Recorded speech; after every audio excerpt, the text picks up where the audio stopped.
Okay, are you all ready? Welcome back to the channel. This is more Q&As. What's the first one? Right, from Russ Foggan. How much for the little red camper? Right, okay. We don't know the answer to that yet because we haven't had it valued. No. We know one valuation, which is what our insurance company gave us.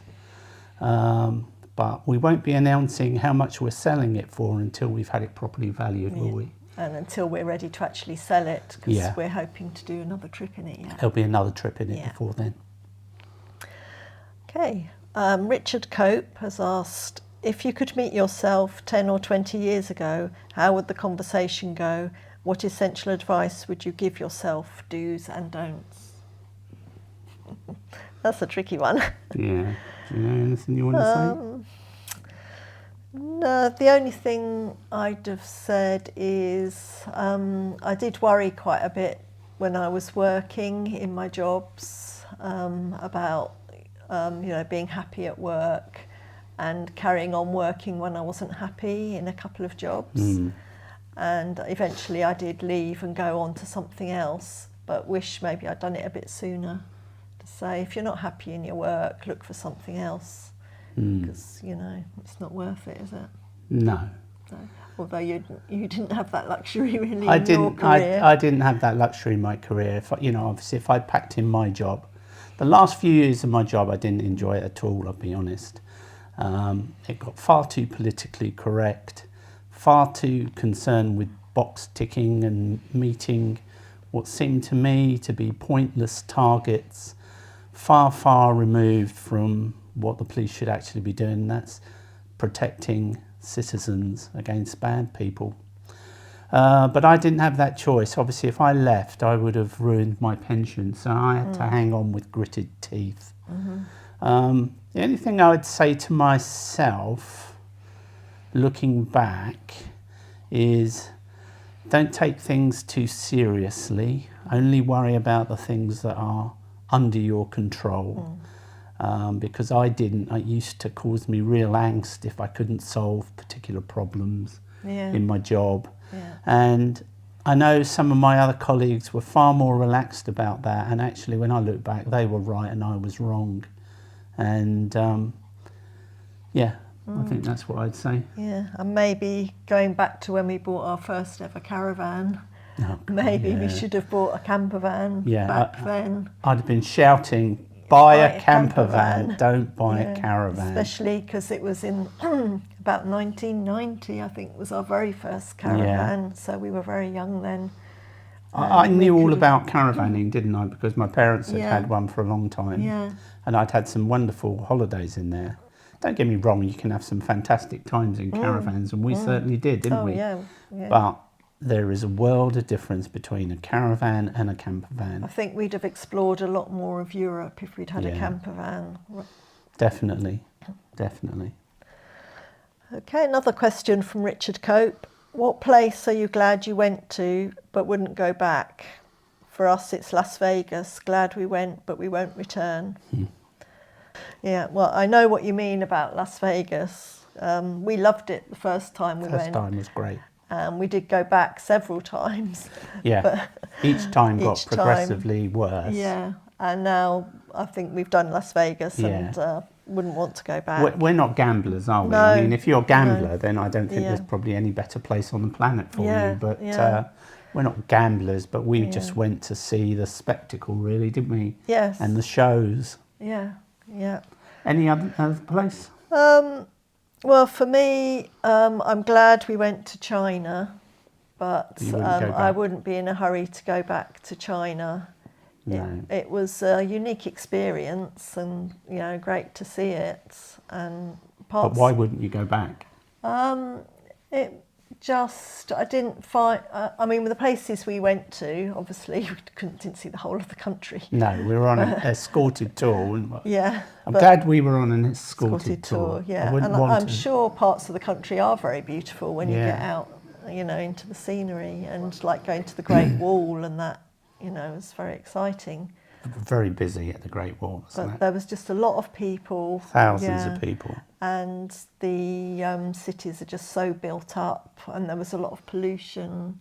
Yeah. And it, you know, Yeah, I was, really noticed it because it can affect my breathing, can't it? And it certainly did out there. I got quite ill out in China. I'm not really sure what it was. You just need the 3 fingers. Put the 2 sticks on the middle finger. Then thumb grab 1 stick. The other finger grab another stick. Grab it. quite a few people on the tour got came ill. down with a bug, Yeah. didn't they? And especially on the Yangtze River cruise, I think it was Yeah. quite damp on the boat Yeah, as well, wasn't it? that was where I was Where particularly you the were worst. particularly bad. The other thing about China now is they seem to have built over all of their cultural heritage, don't they? Yeah. And all that's left is some tiny little streets for how it used to be. And of course, because they're so rare, they're absolutely packed, aren't Yeah, they? like the hutongs The in hutongs Beijing, and things, yeah. Yeah. So China, I wouldn't rush back. Anywhere else you can think of? No, I don't think so. Always be No. happy to go back To all the other to places we've been. places. Yeah. Yeah. Okay. Ali B asks, what's the first thing you do when you get home after being away for a while? For example, the first thing I do is get the washing on. Well, I don't get the washing on.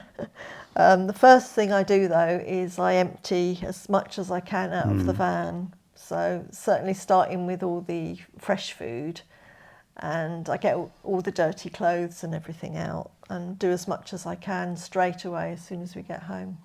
Drives me mad because all I want to do when I get home is flop. I'm quite tired by the end of a trip, and I know you are as well, but you just seem, you have to clear the van. Yeah, I think it's just the thought of it being there and then having to wake up the next day and think, oh, I've got to empty the van. I'd rather get it done straight away.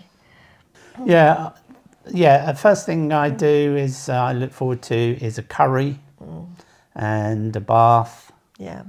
And Practically every time we get home, that first night that at is home what we have. We always is have a takeaway. Takeaway, and it's Yeah. normally a curry, yeah. And watching my big screen And TV. the big screen TV and a catching comfy up with chair to sit in. YouTube and all the other stuff that we don't see as much of when we're on the road. Yeah. So from Jan Fuller, why do practically all YouTube vloggers I watch use Apple Mac platforms to edit their videos? Well, I would say they do it for peace of mind. And what I mean by that is I used to edit on Windows for years and years and years.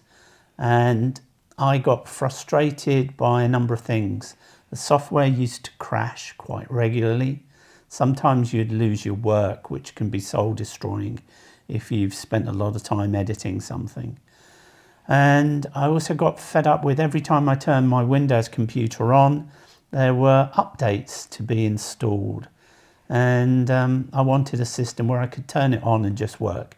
Now, I know Windows has changed and it probably doesn't have those problems, but I jumped ship several years ago, and we now use iPhones, Apple Watches, iMacs.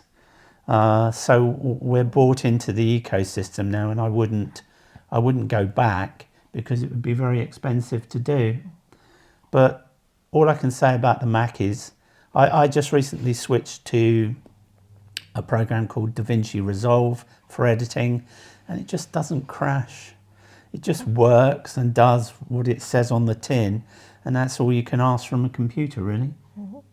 The only gripe I've got about my MacBook Air, I use a MacBook Air, it's powerful enough, is they're freezing cold to touch, aren't they? Oh, yeah. They're horrible things to sit on your lap. So you have to put them on a tray or something, otherwise you'll get frostbite. Okay, Linda O asks, what would you consider is your luxury item to bring on your travels? Well, in the Little Red Camper we haven't got much haven't got any room luxury for luxury items.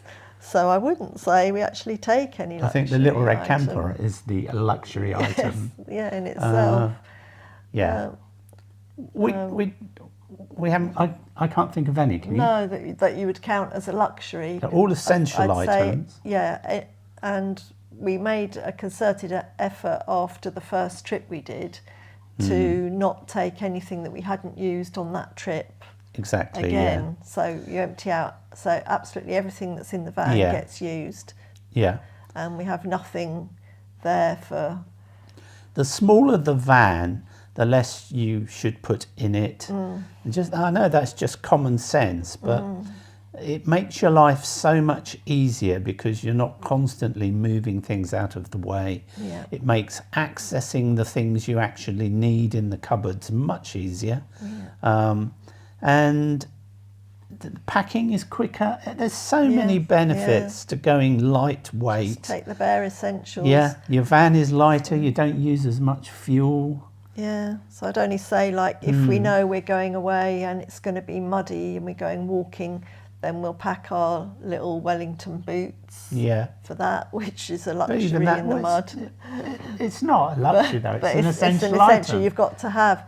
So then if you're going on a summer holiday, then you don't take them, you take your sandals instead, or to go on the beach. Yeah. You know, it's... I mean, we use an iPad to watch TV, well not TV, but YouTube of an evening, don't we, and films. But even that has dual purpose. We use it for the navigation up the front and everything, don't we? Yeah, so we don't have a TV. No. So I hope that answers your question. Yeah. Jonas asks, how did you guys meet? Can you tell them? Okay, so it goes back to my first job was working at Gatwick Airport, and I used to work on an information desk in the arrivals hall. And Ken was posted to Gatwick after he'd done his 2 years probation in the police. Yeah, all single officers in Sussex tend to get posted to Gatwick after 2 years.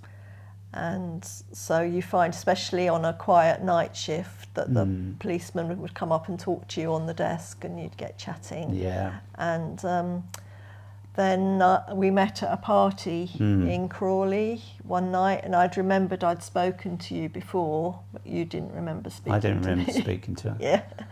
Maybe I'd spoken to too many. I don't know. Yeah. And we just hit it off at the party and started going out with each other from there. Yeah. And then it took about 4 years before we actually got married. Well, I asked her to marry me within a year, didn't I? Well, it's about 6 months. 6 months I asked her to marry me. She turned me down, so I made her wait 4 years. All my friends, all my colleagues, they all got married to ladies at the airport, didn't they? Most of them. Most that of we them, knew, yeah. yes. Yeah. Yep. So that's how we met. Yep. Right, I'm going to end this one here, but there's plenty more of your questions to come. So hit that subscribe button if you want to see those.